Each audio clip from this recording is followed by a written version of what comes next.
What's going on, everybody? Welcome back to another video. Today we're going to be replacing a fuel filter on a 2001 Chevy Silverado. The location of the filter is going to be on the back side of the driver's side. So let's go ahead and take a look. So right here we're coming back behind this frame rail, and you're going to notice that the filter is right here. So this is our filter.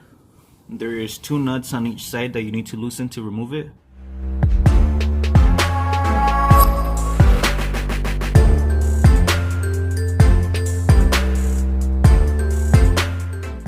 Before you pull the filter, what you should do is depressurize the fuel system. So go ahead and pop the fuse cover inside of the engine bay, and what you're going to be looking for is the fuel pump. So this is a relay, so go ahead and pull the relay for the fuel pump, which is right here. So we're going to go ahead and turn on the truck, and we're going to let it run for a bit, and then we're going to go ahead and pull the fuel pump relay until the car turns off.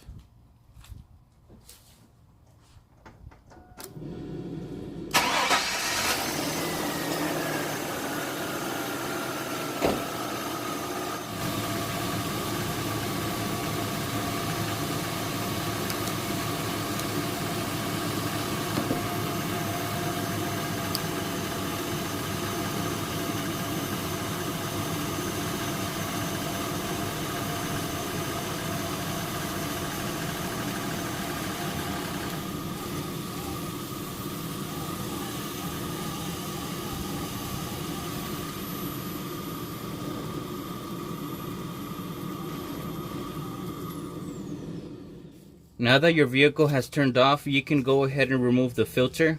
On some vehicles, you're going to have a fastener that holds down this black clamp right here. So you might have a fastener on this side or on the top. Now go ahead and just remove these two fasteners right here. It's best for you to use line wrenches to remove them. If you don't have them, you can get away with adjustable wrenches, which is what I'm going to use right now. But like I said, it's always best to use a line wrench. Now, if you're not going to use adjustable wrenches, I can go ahead and leave the size of the nut in the description or somewhere right here in the video so that you guys can remove these with line wrenches. But like I said, I've done this in the past and it's worked out okay. You just have to be careful that you don't mess up the nut. If you feel like the wrench is slipping off, you don't want to continue because you're not going to be able to get these off. And then I forgot to mention, but you also do want to have a pan ready so that you can catch any fuel coming out of the line right here. So just go ahead and get something ready, like a catch pan or something.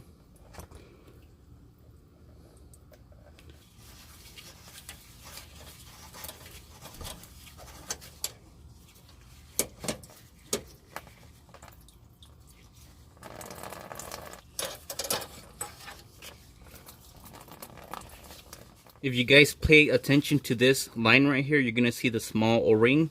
Make sure that you have both of them. So in this case, you can see we're missing one. So we're going to have to take a look at the filter to see if it's stuck in there. Once you remove your fuel filter, you can go ahead and compare it to the replacement. This is the part number if you guys are wanting to fix yours. So just go ahead and compare it. And we still need to find that O-ring that we couldn't find earlier. So these don't come with little O-rings. So or you know what, it looks like it just fell out of the filter right here. So you want to make sure that you have these, because if you don't, you can run into an issue where it starts leaking out the fuel from the sides. So just go ahead and install the new one. You want to put this on the line going to the filter. And go ahead and install the O-ring back on this little line right here. Now you can go ahead and install your fuel filter. If you look at it, it tells you out, and then it tells you, well, it doesn't tell you in, but it'll tell you the direction of flow. So there's a little arrow, so that's how it's supposed to go.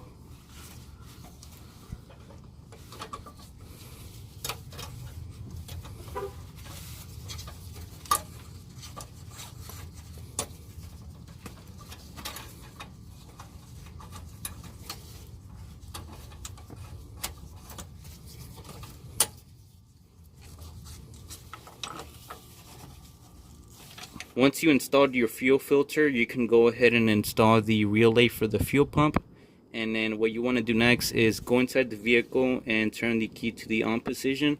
so that I can fill up the fuel system with fuel. We're just gonna go ahead and install the fuel pump relay back on, and then we're gonna go ahead and turn on the vehicle.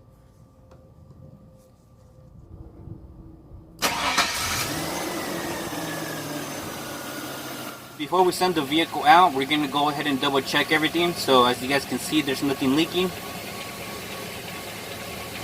If you guys did like this video, please make sure to give me a thumbs up.